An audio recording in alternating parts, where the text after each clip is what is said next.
जय Maharashtra public, स्वागत आहे तुमचं आपल्या YouTube चॅनलवरती.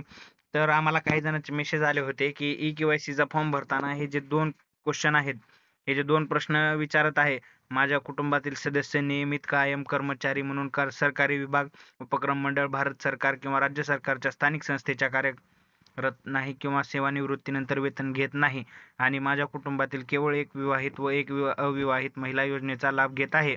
तर हे जे 2 क्वेश्चन आहेत, तर ह्यांच्या उत्तरावरून तुम्हाला इथून पुढे पैसे भेटायचे का नाही ते ठरणार आहे. त्यामुळं काही लोकांमध्ये संभ्रम निर्माण झालेला आहे. लोक कन्फ्यूज झालेले आहेत.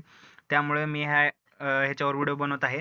तर तुम्ही जर अपात्रतेचे नियम जर वाचले असेल तर त्या नियमांमध्ये लिहिलेलं आहे की तुमच्या घरांमधील कुटुंबातील कोणी सदस्य जर केंद्र शासन किंवा राज्य शासनामध्ये जर कार्य करत असेल, काम करत असेल किंवा तुमचं जे आपलं जे काही मंडळ वगैरे बोर्ड-बिर्ड काय असतील ते तर आणि त्यांना त्यांच्या घरातील सदस्यांना इथून पुढे लाडक्या बहिणीचा लाभ मिळणार नाही.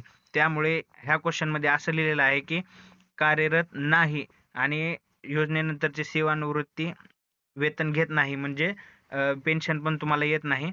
तर त्याच्यासाठी तुम्हाला होय करायचं आहे. म्हणजे आमच्या घरातील कोणी हे सरकारी नोकरीला नाही किंवा आम्ही पेन्शन पण घेत नाही. तर ह्याच्यासाठी तुम्हाला होय करायचं आहे आणि माझ्या कुटुंबातील केवळ एक विवाहित व एक अविवाहित महिला योजनेचा लाभ घेत आहे. तर ह्याला पण हो करायचं आहे.